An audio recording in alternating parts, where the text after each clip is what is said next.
SBI ग्राहकों ପାଇଁ ଖୁସି ଖବର। ଯଦି ଆପଣମାନଙ୍କର ଏସ୍ବିଆଇ ଅର୍ଥାତ୍ ଷ୍ଟେଟ୍ ବ୍ୟାଙ୍କ ଅଫ୍ ଇଣ୍ଡିଆରେ ଆକାଉଣ୍ଟ ରହିଛି ତେବେ ଜାଣି ରଖନ୍ତୁ ଏବେ ଆପଣଙ୍କୁ ମିଳିବାକୁ ଯାଉଛି ଅନେକ ସୁବିଧାର ଲାଭ, ଯାହାକି ଏବେ ଦେବାକୁ ପଡ଼ିବ ଆପଣଙ୍କୁ କମ୍ ଟଙ୍କା।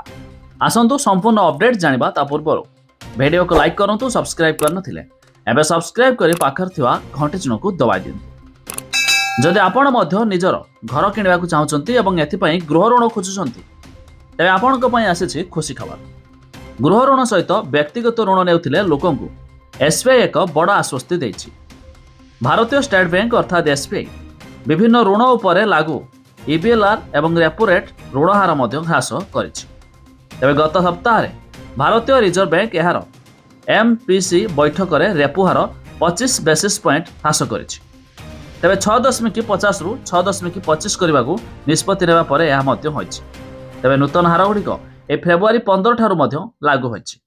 ତେବେ ଯାହାକି ଏସ୍ବିଆଇର ବଡ଼ ଘୋଷଣା ମୁତାବକ ଯଦି ଆପଣ ପର୍ସନାଲ ଲୋନ୍ ହେଉ କିମ୍ବା ହୋମ୍ ଲୋନ୍ ନେଉଛନ୍ତି ଏସ୍ବିଆଇରୁ ଏବେ ଆପଣଙ୍କୁ କମ୍ ସୁଧ ଦେବାକୁ ପଡ଼ିବ। ତେବେ ଆପଣମାନଙ୍କର ଏସ୍ବିଆଇ ଅର୍ଥାତ୍ ଷ୍ଟେଟ୍ ବ୍ୟାଙ୍କରେ ଆକାଉଣ୍ଟ ଅଛି କି ନାହିଁ ତାହା ନିହାତି କମେଣ୍ଟ କରି ଜଣାଇବେ।